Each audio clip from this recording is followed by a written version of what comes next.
dan akan dipandu oleh Bapak Yakobus Julian Elis yang sudah terhubung via Zoom. Selamat pagi, Pak Yan. Selamat pagi, Bu. Salam sehat. Baik, sehat ya pagi hari ini ya. Sudah hadir juga di studio Pak Paulinus Oton. Nah, silakan ini Pak Yakobus untuk memandu acara Lentera Minggu pagi hari ini. Baik.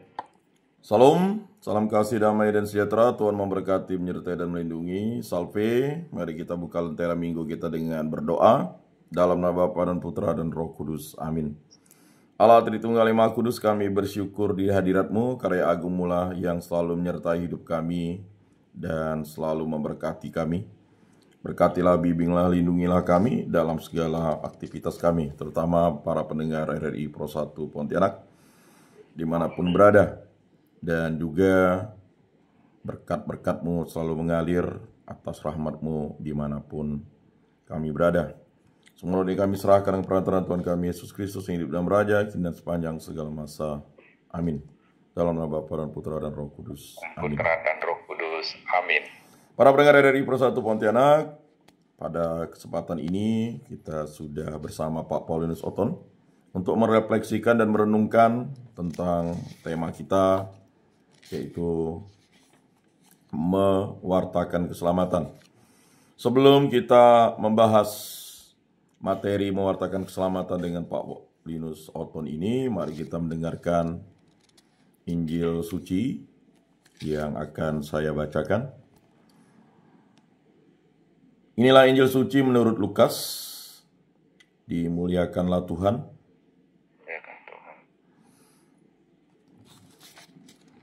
Theophilus yang mulia, banyak orang telah berusaha menyusun suatu berita tentang peristiwa-peristiwa yang telah terjadi di antara kita.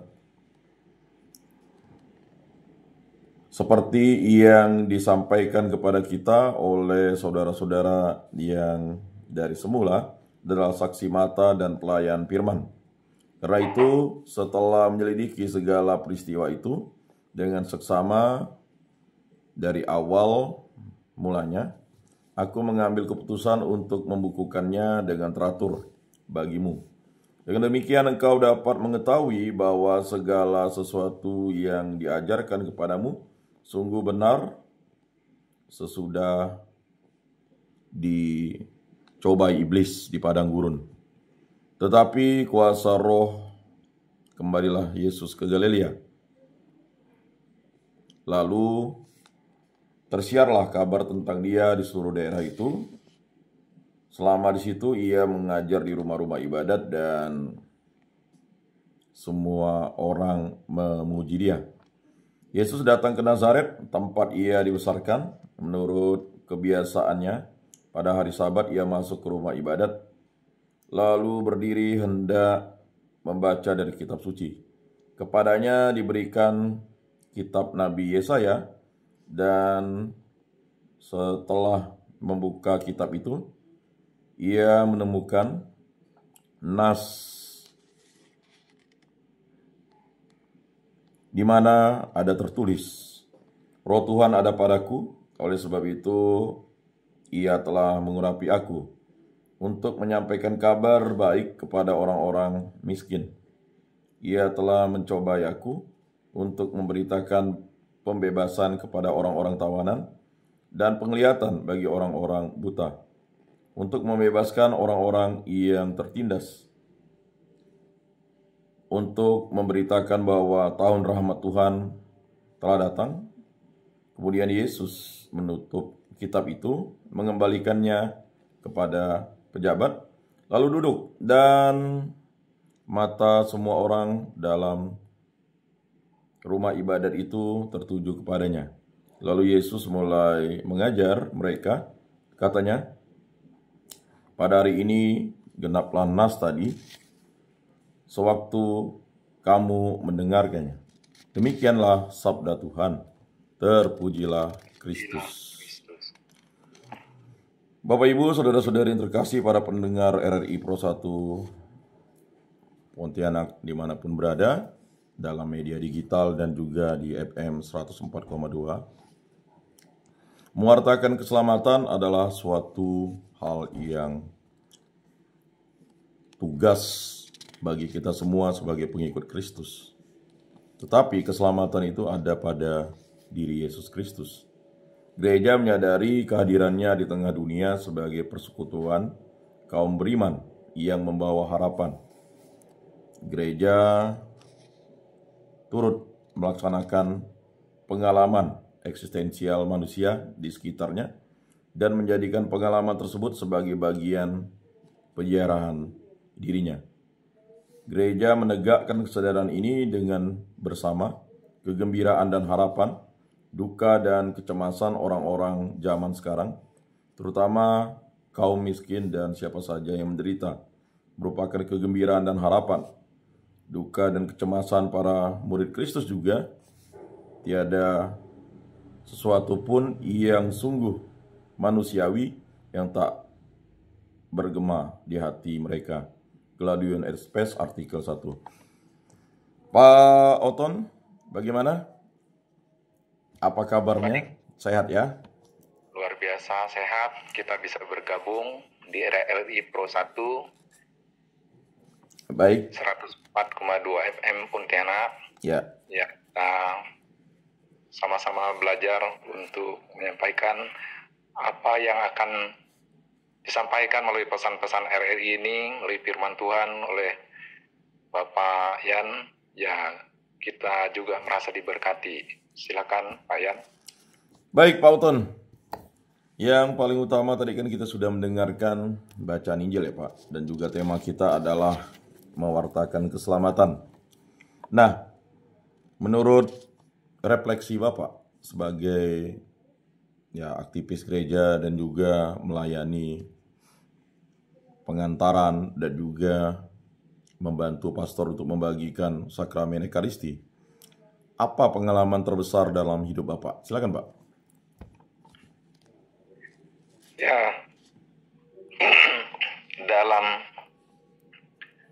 tantangan kita pada saat ini dan pengalaman yang kita hadapi, ya pertama-tama kita merasa bangga ya karena kehadiran Yesus Kristus di tengah dunia ini seperti yang ada dalam bacaan firman Tuhan tadi adalah untuk menyelamatkan dan menolong orang di dalam kesesatan maupun dalam keterpurukan dosa. Ya.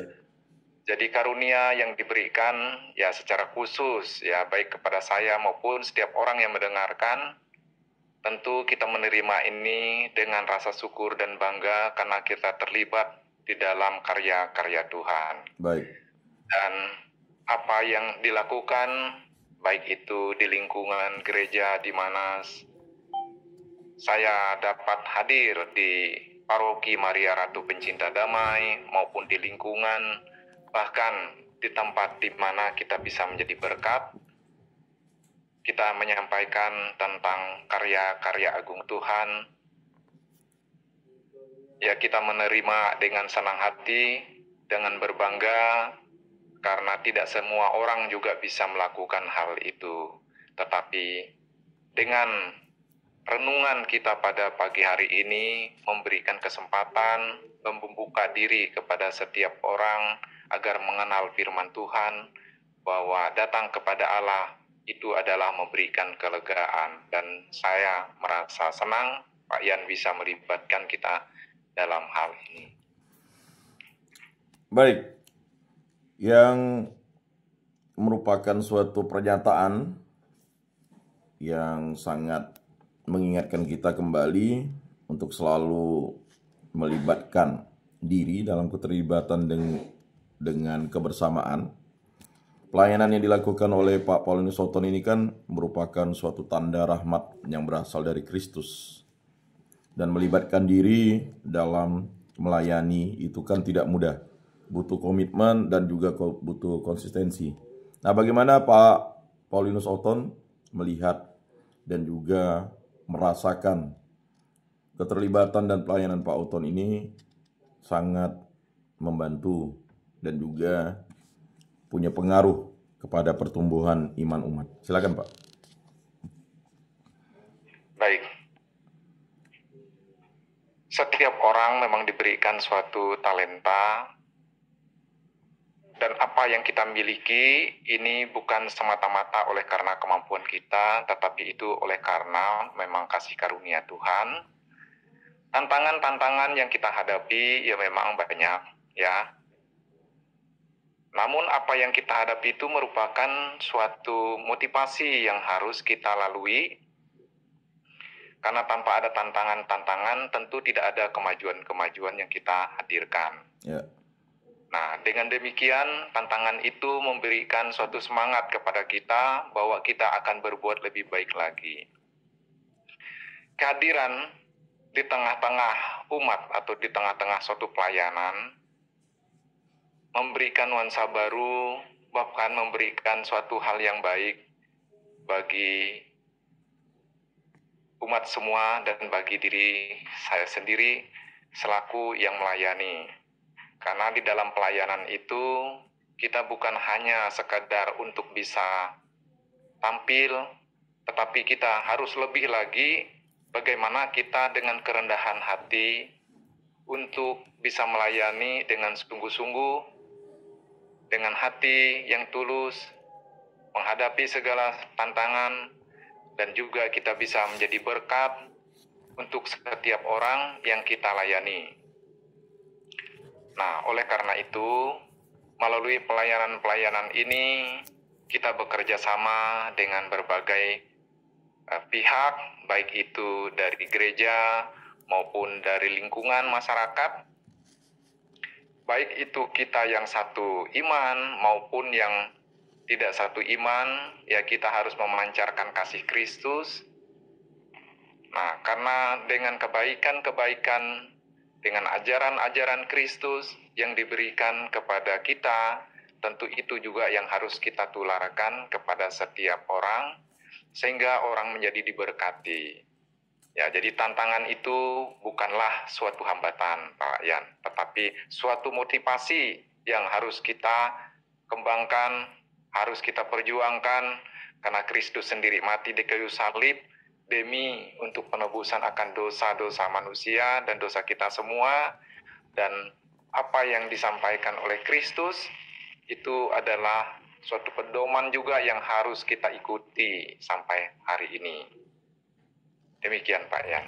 Baik, Pak Oton ya. Ini nama akrabnya Pak Oton. Dalam pelayanan ini kan ada suka duka, kemudian ya pasti itu merupakan suatu hal yang lumrah dalam pelayanan. Tetapi banyak orang meninggalkan pelayanan karena melihat faktor ekonomi. Dan juga dianggapnya pelayanan itu tidak menghasilkan apa-apa sekian lama.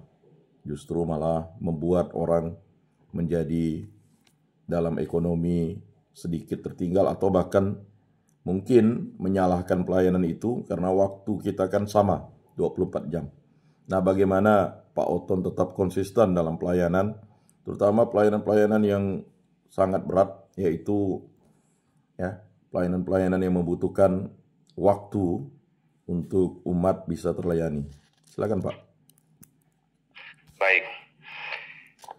Jadi kalau kita melihat sebenarnya tujuan hidup ya, di dalam hidup ini tentu setiap orang mempunyai suatu harapan dan suatu kebutuhan. Ya. Ya, kebutuhan itu tentu harus dipenuhi dengan berbagai hal, ya. Baik itu jasmani maupun rohani. Ya. Jadi kembali lagi kita melihat bahwa tentu kebutuhan yang kita dapatkan ini bukan semata-mata oleh karena keinginan kita, tetapi juga itu sudah disiapkan oleh Tuhan. Ya, jadi dalam pelayanan memang kalau kita mengukur dari segi finansial atau penghasilan atau dan sebagainya, nah tentu ya bukan kita hitung dari situ. Tetapi tidak ada satupun di tengah dunia ini yang tidak dihargai. Ya. Ya, baik itu ya dunia akan menghargai dengan berbagai ya secara finansial. Tetapi apa yang kita dapatkan di dunia ini tentu ini asalnya dari Tuhan. Dan kita jangan selalu menutup diri seolah-olah pelayanan kita kepada Tuhan yang tidak kita mendapatkan sesuatu yang berupa materi itu adalah sia-sia, itu keliru. Ya, karena hidup ini adalah kesempatan. Nah, karena hidup adalah kesempatan, inilah kita pakai. Hidup ini bukan semata-mata untuk duniawi, tetapi kita harus mencari juga harta-harta surgawi. Nah, supaya di tengah-tengah dunia ini, ya, kebutuhan memang sangat kita perlukan, ya, secara fisik. Ya. Namun semuanya itu tidak semata-mata menjadi hal yang pokok, tentu kita atur, ya, karena tidak ada, ya, bekerja tetap bekerja seperti biasa, tetapi kita akan atur waktu kita, tenaga kita, pikiran kita, dan apapun, ya, karena kita masih ada di tengah-tengah dunia ini. Namun demikian juga jangan kita menutup mata bahwa pelayanan-pelayanan untuk Tuhan itu kita juga prioritaskan. Dan selama ini juga saya tidak merasa terganggu, bahkan saya happy-happy saja. Ya. Karena saya memandang semuanya itu bukan dari satu sisi, ya. Kita memandang hidup ini adalah seimbang. Baik itu masalah jasmani maupun rohani. Ya, kita bangga melayani Tuhan karena hidup ini bersumber dari Tuhan. Apapun yang kita dapatkan hari ini, detik ini, itu berasal daripadanya. Tantangan yang kita hadapi itu merupakan salib yang harus kita pikul, dan itu tentu Tuhan sudah akan mengukur sejauh mana kemampuan kita dan tidak akan melebihi apa yang diberikan kepada kita. Dan saya bisa membagi waktu dan saya happy dengan pelayanan-pelayanan ini. Dan demikian Pak Yan. Para pendengar RRI Pro 1 Pontianak dimanapun berada, gereja harus hadir secara aktif terlibat. Gereja tidak boleh apatis. Seluruh pelayanan gereja baik parokial maupun kategorial hendaknya didasari semangat untuk ambil bagian dalam pengalaman hidup bersama. Gereja berjalan bersama mereka, terutama saudara-saudara kita yang miskin, lemah, tak berdaya, dan berkebutuhan khusus. Gereja hendaknya terus berusaha mengasihi, peduli, dan bersaksi. Semangat ini yang dibawa oleh Yesus Kristus ke tengah dunia. Dalam Injil kita mendengar bahwa dia mengenapi nubuat Nabi Yesaya. Dalam kitab itu tertulis, Roh Tuhan ada padaku, dan oleh sebab itu ia telah mengurapi aku untuk menyampaikan kabar baik kepada orang-orang miskin, dan ia telah mengutus aku untuk memberitakan pemberitaan kepada orang-orang beriman, orang-orang tawanan, dan penglihatan bagi orang-orang buta, untuk membebaskan orang-orang yang tertindas, untuk memberitakan bahwa tahun rahmat Tuhan telah datang. Pak Oton, kita tahu tahun 2025 ini adalah tahun jubilium, ya. 25 tahun sekali gereja Katolik merayakan ini sebagai bentuk, ya, rasa sukacita dan harapan kita bahwa warta keselamatan itu bisa menjangkau semua orang di muka bumi ini. Nah, Pak Oton sendiri bagaimana mengambil bagian dalam tahun rahmat ini atau tahun jubilium ini? Baik, jadi tahun jubilium ini adalah setiap orang diminta untuk keterlibatannya, ya, karena ini adalah tahun rahmat Tuhan dan tahun yang sudah diberikan kepada setiap manusia, kepada kita semua. Secara pribadi saya menanggapi bahwa tahun rahmat Tuhan ini bagi saya adalah suatu tahun karunia, karena tidak setiap saat kita bisa mendapatkan suatu rahmat, Ya.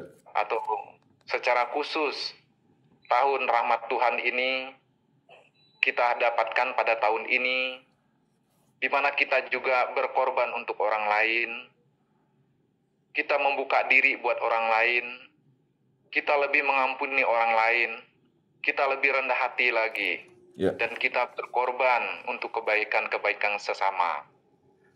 Dengan hal ini mencerminkan bahwa tahun rahmat Tuhan atau rahmat Tuhan yang diberikan kepada saya atau kepada kita semua menjadi suatu berkat, sehingga apa yang menjadi harapan dan tujuan Kristus yang melalui pelayanan gereja, yaitu di tahun rahmat Tuhan di tahun 2025 ini, Sungguh-sungguh setiap orang merasakan bahwa tahun rahmat Tuhan ini adalah tahun berkat buat setiap orang dan saya sendiri. Demikian Pak Yan. Para pendengar RRI Pro 1 Pontianak, Bapak Ibu Saudara-saudari yang terkasih, setelah Yesus selesai membaca kitab itu, ia bersabda, sabda hari ini genaplah nas tadi sewaktu kamu mendengarnya. Misi keselamatan terpenuhi dengan atau dalam diri Yesus Kristus, Sang Juru Selamat. Dunia kini misi keselamatan itu diwartakan kepada kita untuk diwujudkan terus-menerus lewat karya pelayanan dan kasih gereja. Semua orang dipanggil untuk ambil bagian dalam karya keselamatan ini. Dalam hal ini, kita perlu selalu menyadari bahwa gereja bukan hanya menyangkut hierarki, tetapi seluruh umat dalam persekutuan dengan Yesus Kristus. Santo Paulus mengingatkan bahwa kita adalah tubuh Kristus. Kamu semua adalah tubuh Kristus dan masing-masing adalah anggotanya. Dan Allah telah menetapkan beberapa orang dalam jemaat. Pertama sebagai rasul, kedua sebagai nabi, ketiga sebagai pengajar. Selanjutnya ia menetapkan juga mereka yang mendapat karunia untuk mengadakan mukjizat, untuk menyembuhkan, untuk melayani, untuk memimpin, dan untuk berkata-kata dalam bahasa roh. Panggilan Kristiani menurut hakikatnya merupakan panggilan untuk merasul seperti dalam tata susunan tubuh yang hidup. Tidak satupun anggota bersifat pasif, melainkan ikut menjalankan kegiatannya. Demikian juga dalam tubuh Kristus, yakni gereja, seluruh tubuh menurut kabar atau kadar pekerjaannya masing-masing anggota mengembangkan tubuh. Sebagai atau setiap kita perlu menyadari karunia yang Tuhan anugerahkan dalam hidup kita. Lalu iman kita mempersembahkan seluruh diri lewat karya pelayanan dengan karunia tersebut. Pada saat yang sama, kita perlu terus-menerus membaharui diri, sebab dengan rendah hati kita menyadari tidak selalu mampu melayani sebagai tubuh Kristus di tengah dunia. Kita perlu melampaui ego sehingga pelayanan kita sungguh dijiwai oleh semangat persaudaraan dalam Yesus Kristus sendiri dan membawa banyak jiwa pada keselamatan. Akhirnya, hanya dalam persekutuan dengan Tuhan kita dapat mewartakan keselamatan dengan setia. Paus Fransiskus menasihati kita bahwa siapa yang menaruh kepercayaan kepada Tuhan akan mendapat kekuatan baru. Mereka berlari-lari atau mereka berlari dan tidak menjadi lesu. Mereka berjalan dan tidak menjadi lelah. Sudahkah kita menjadi pewarta keselamatan? Bapak, Ibu, saudara-saudari yang terkasih, demikianlah Lentera Minggu kita pada kesempatan ini. Terima kasih Pak Paulinus Oton atas kehadirannya di studio. Dan terima kasih untuk kerabat kerja RRI Pro 1 Pontianak. Mari kita tutup Lentera Minggu kita ini dengan berdoa. Dalam nama Bapa dan Putra dan Roh Kudus. Amin. Allah Tritunggal Yang Maha Kudus, kami bersyukur di hadirat-Mu, karya agung-Mu lah yang membuat kami hadir di muka bumi ini. Dengan berbagai iman, keyakinan, dan juga kepercayaan, kami dapat hadir. Kami yang menjadi pengikut Kristus, bersyukur atas rahmat agung ini, sehingga kami dapat mewartakan kasih Kristus dimanapun kami berada. Semua doa yang kami serahkan dengan perantaraan Tuhan kami, Yesus Kristus yang hidup dan beraja, dan sepanjang segala masa. Amin. Dalam nama Bapa dan Putra dan Roh Kudus. Amin. Salam, salam kasih, damai, dan sejahtera. Tuhan memberkati, menyertai, dan melindungi. Salve. Mari kita dengarkan satu pujian dari kerabat kerja RRI Pro 1 Pontianak.